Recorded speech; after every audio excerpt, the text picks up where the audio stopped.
नमस्कार दोस्तों, आज की सेशन में हम डिस्कशन करेंगे about the agranulocytic cells of WBC। Agranulocytic cells. Okay, previous session में हम ऑलरेडी डिस्कशन कर चुके हैं about the granulocytes of WBC, जिसमें हम इस्नोफिल, वासोफिल, न्यूट्रोफिल्स के बारे में डिटेल्स में डिस्कशन किए। उसके साथ साथ जो भी क्वेश्चन उस टॉपिक से आने का पॉसिबिलिटी था उसके रिगार्डिंग हम डिस्कशन कर चुके हैं। ओके, जो लोग वीडियो को देखे नहीं हैं, प्लेलिस्ट में अवेलेबल है, आप जाके देख सकते हैं। तो आज की सेशन में हम लोग डिस्कशन करेंगे अबाउट द एग्रानुलोसाइटिक सेल। एग्रानुलोसाइट मीन्स जो सेल्स के साइटोप्लाज्म में ग्रैनुल्स प्रेजेंट नहीं रहता, वो कैटेगरी के सेल्स को क्या बोलते हैं? एग्रानुलोसाइटिक सेल्स। ठीक है, ये एग्रानुलोसाइटिक सेल किसके अंडर में आता है? WBC के अंडर में आता है। WBC के सेल्स को टोटल 2 कैटेगरी में डिवाइड किया गया था। First one is granulocytic cell and the second one is agranulocytic cells. Okay, तो ये agranulocytic cells mainly divided into 2 parts. क्या क्या है? First one is monocytes and second one is lymphocyte. Okay, monocyte and lymphocyte, ऐसे 2 हिस्सों में divide कर दिया गया। वन बाय वन हम लोग डिस्कशन करेंगे। फर्स्ट डिस्कशन करेंगे about the monocyte. Okay, about the monocytes of WBC। Okay, so दोस्तों, ये जो मोनोसाइट्स होते हैं, these are the largest, okay, most active and rapid motile,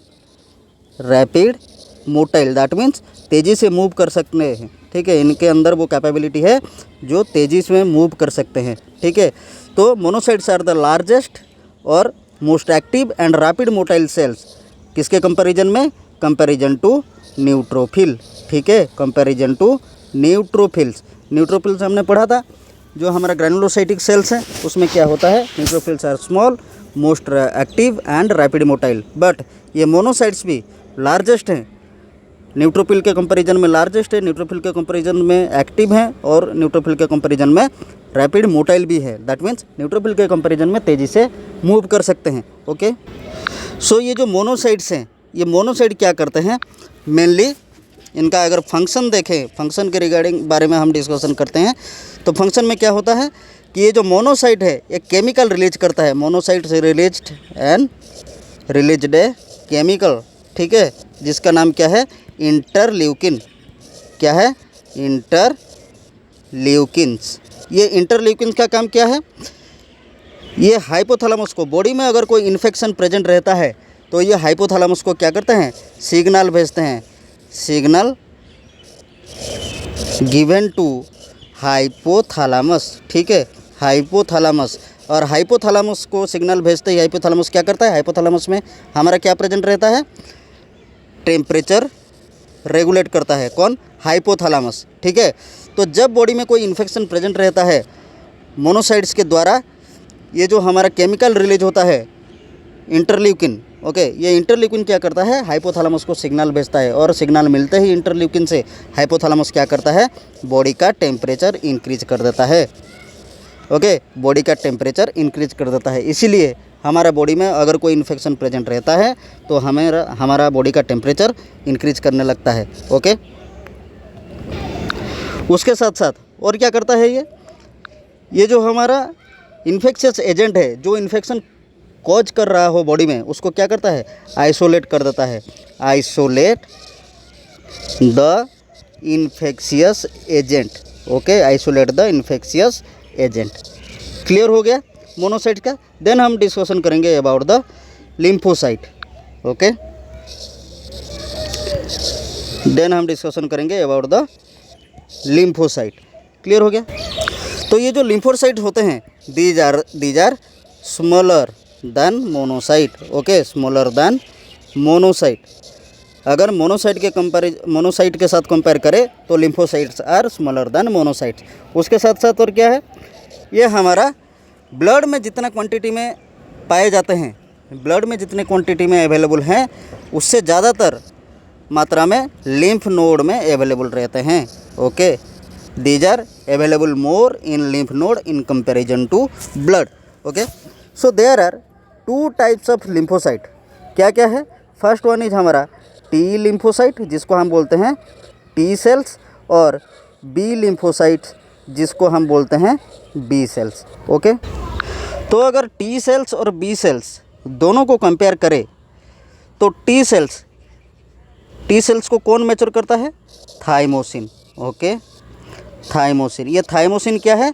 ये एक हार्मोन है, hormone produced by the thymus gland.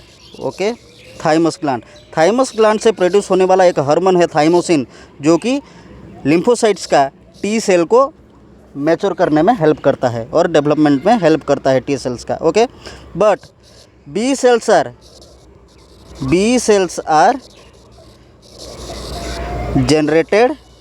generated and developed in the bone marrow। Okay, bone मेरो।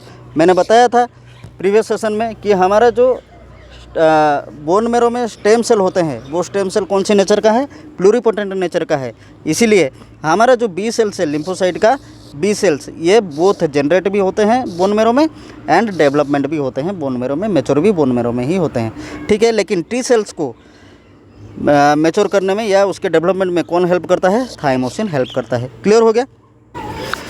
तो दोस्तों, ये जो टी सेल्स और बी सेल्स, इनका फंक्शन क्या है? देखिए, टी सेल्स आर, ये साइड टी सेल्स का है। Okay, T cells are generated for mainly recognise the infection, recognise the infection.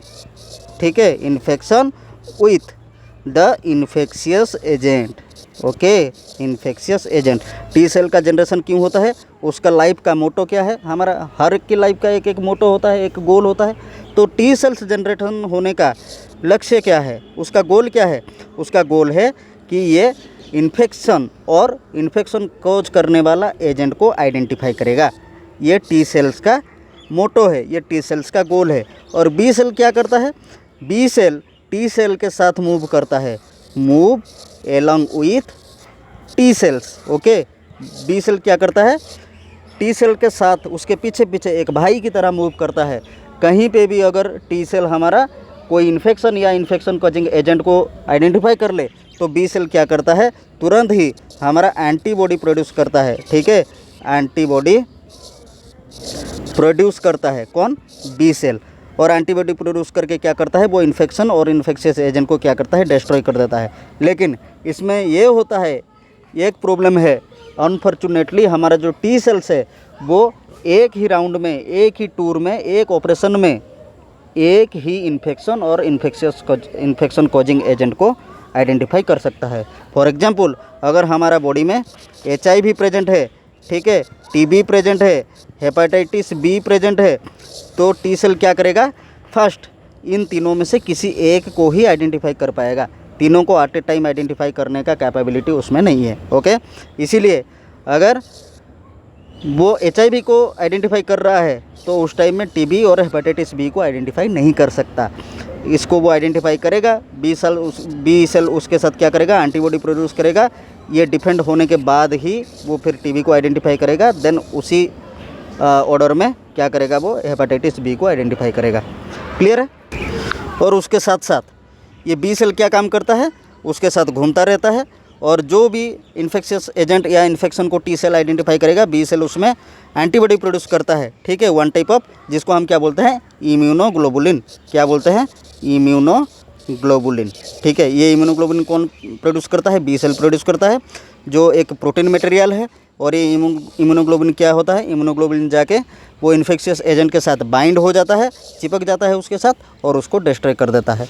ठीक है, तो दोस्तों, ये जो टी सेल्स है और टी लिम्फोसाइट, ठीक है, ये बहुत ही इम्पोर्टेंट पार्ट है। ठीक है, बॉडी का। ये टी लिम्फोसाइट मेनली हमारा 4 हिस्सों में डिवाइडेड है। First one is cytotoxic T cells. Second one is helper T cell. Okay, helper T cell. Third one is regulatory T cells. Okay, and the fourth one is memory T cells. Okay, ये 4 part हैं T lymphocyte और T cells का। Clear है? अच्छा, इसमें cytotoxic T cells का क्या काम है? साइटोटॉक्सिक टी सेल्स, इनका क्या काम है? साइटोटॉक्सिक टी सेल्स का काम है, ये साइटोटॉक्सिन रिलीज करेंगे। ठीक है, एक टॉक्सिन मटेरियल रिलीज करेंगे। जब आइडेंटिफाइड हो जाएगा, कोई इन्फेक्शन या इन्फेक्शन कॉजिंग एजेंट आइडेंटिफाइड हो जाएगा, तो ये हमारा साइटोटॉक्सिक टी सेल क्या करेंगे, हमारा साइटोटॉक्सिन रिलीज करेंगे। ओके, जो कि क्या करेगा, एक पावरफुल टॉक्सिन मटेरियल है। ओके, वो डिस्ट्रॉय करेगा फॉरेन पैथोजन को। उसके साथ साथ सेकेंड वन है हमारा helper T cell. Helper T cell का काम क्या होता है, हेल्पर टी सेल का काम है कि अभी जो मैंने बताया कि बी सेल्स हमारा क्या प्रोड्यूस करते हैं, एंटीबॉडी प्रोड्यूस करते हैं। ये वो एंटीबॉडी प्रोड्यूस करने में बी सेल को स्टिमुलेट करता है। Okay, stimulate B cells for produce antibody. Okay, antibody produce करने में बी सेल को स्टिमुलेट करता है। दैट मीन्स अगर हेल्पर टी सेल बॉडी में डिक्रीज हो जाए, हेल्पर टी सेल का काउंट बॉडी में डिक्रीज हो जाए, तो बी सेल क्या कर नहीं सकता, एंटीबॉडी प्रोड्यूस नहीं कर सकता। इसीलिए हमारा जो HIV होता है, HIV का इन्फेक्शन अगर आपको याद है तो मैं आपको यहाँ पे रिकॉल करवा दूँ कि जो HIV का इन्फेक्शन होता है, HIV के इन्फेक्शन में हमारा जो कौन सा सेल काउंट होता है, CD4 T सेल। ठीक है, ये सेल क्या होता है, डिक्रीज हो जाता है। तो ये सेल्स अगर डिक्रीज हो जाए तो फिर क्या होगा, हमारा बी सेल्स को स्टिमुलेट नहीं कर पाएगा बॉडी। ओके, यही वो टी सेल्स है, या जिसको हम क्या बोलते हैं, helper T cell. Okay, CD4 T cell क्या है, हेल्पर टी सेल है। यही वो CD4 टी सेल है और हेल्पर टी सेल है जो कि बी सेल को स्टिमुलेट करता है और इन्फेक्शन के अगेंस्ट में लड़ाई करने के लिए एंटीबॉडी को प्रोड्यूस करने में हेल्प करता है। ठीक है, तो HIV इन्फेक्शन में ये जो CD4 टी सेल है ये बहुत ही क्रोनिकली क्या होता है, डिक्रीज करता है। ओके, इसीलिए बॉडी क्या नहीं कर पाता, हमारा एंटीबॉडी प्रोड्यूस नहीं कर पाता। इसीलिए HIV होने के तुरंत बाद ही वेरियस ऑफ इन्फेक्शन बॉडी को अफेक्ट कर लेते हैं। समझ में आ गया अभी। हेल्पर साइटोटॉक्सिन टी सेल का काम क्या है, साइटोटॉक्सिक टी सेल का, वो क्या करता है, हमारा साइटोटॉक्सिन एक टॉक्सिन केमिकल रिलीज करता है जो कि हमारा इन्फेक्शन को डिस्ट्रॉय करने में हेल्प करता है। और उसके साथ साथ ये हमारा हेल्पर टी सेल का क्या काम है, हेल्पर टी सेल का काम है कि हमारा बी सेल को एंटीबॉडी प्रोड्यूस करने में मदद करे, उसको स्टिमुलेट करे। ओके, तो दोस्तों हिंदी में थोड़ा सा प्रॉब्लम है, लैंग्वेज आपको पता चल रहा होगा, ठीक है, लेकिन आप कंटेंट को समझिए। ओके, मैं अपना बेस्ट देने की कोशिश कर रहा हूँ। अच्छा, नेक्स्ट है हमारा क्या, रेगुलेटरी टी सेल। ठीक है, रेगुलेटरी टी सेल्स। ठीक है, रेगुलेटरी टी सेल्स का काम क्या है, देखिए सबके घर में आई थिंक फ़ैन होगा, फ़ैन कूलर कुछ भी, ठीक है, गर्मी से बचने के लिए। तो फैन में क्या रहता है, एक रहता है रेगुलेटर। रेगुलेटर का काम क्या होता है, रेगुलेटर का काम होता है जब हमको पंखे की आवाज़, पंखे की हवा ज़्यादा चाहिए, उस रेगुलेटर के मदद में हम लोग वो हवा को बढ़ा सकते हैं या फिर उसका स्पीड को घटा भी सकते हैं, फैन के स्पीड को। ठीक है, ठीक उसी तरह ये रेगुलेटरी टी सेल का काम भी कुछ उस टाइप का है। क्या करता है, ये जो हमारा cytotoxic T cell, helper T cell, इनका जो फंक्शन है ये उसको रेगुलेट करता है। उनको बोलता है कि बस करो बाबा, अभी हो गया। ओके, इन्फेक्शन डिस्ट्रॉय हो गया, फॉरेन पैथोजन डिस्ट्रॉय हो गया। अगर ये T cell, regulatory T cell काम नहीं करेगा तो हमको क्या हो सकता है, autoimmune disorder. Okay, autoimmune disorder, ये जो हम ऑटो इम्यून डिजॉर्डर हम लोग हमेशा हर जगह पे पढ़ाई करते हैं। ये ऑटो इम्यून डिजॉर्डर क्यों होता है, क्योंकि देखिए अगर एक इन्फेक्शन इधर है, ओके, हमारा टी सेल उसको आइडेंटिफाई कर लिया, cytotoxic T cell toxin release कर लिया, और हेल्पर टी सेल हमारा क्या किया, इसमें बी सेल को स्टिमुलेट किया, बी सेल एंटीबॉडी प्रोड्यूस किया, ये इन्फेक्शन कॉजिंग एजेंट को ये लोग डिस्ट्रॉय कर दिए। क्लियर हो गया।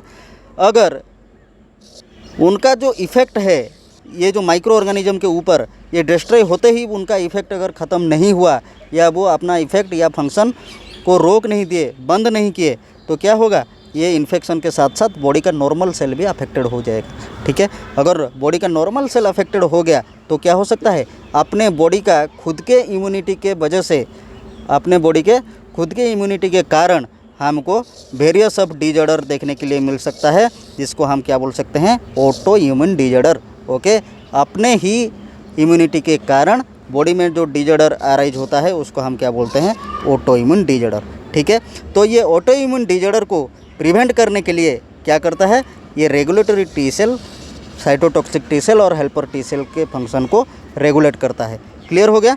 अच्छा, द लास्ट वन है हमारा क्या, मेमोरी टी सेल। ओके, क्या है, memory T cell. Memory T cells, ये मेमोरी टी सेल क्या करता है, एक ऑपरेशन कंप्लीट होने के बाद ये जो हमारा इन्फेक्शन को आइडेंटिफाई करना है, उसको डिस्ट्रॉय करना है, ये वन टाइप ऑफ ऑपरेशन है। एक ऑपरेशन ख़त्म होने के बाद सेल्स को फिर नेक्स्ट ऑपरेशन के लिए प्रिपेयर करना मेमोरी सेल का काम है, मेमोरी टी सेल का। समझ में आ गया। तो दोस्तों ये था all about the agranulocytic cells of WBC। I think आपको वीडियो अच्छा लगा होगा। अगर अच्छा लगा है तो एक लाइक ज़रूर कर दीजिएगा, फ्रेंड्स के साथ शेयर कर दीजिएगा। आज के लिए इतना ही, फिर मुलाकात होगा और एक नया और इम्पोर्टेंट क्लास के साथ। Till then take care, bye bye.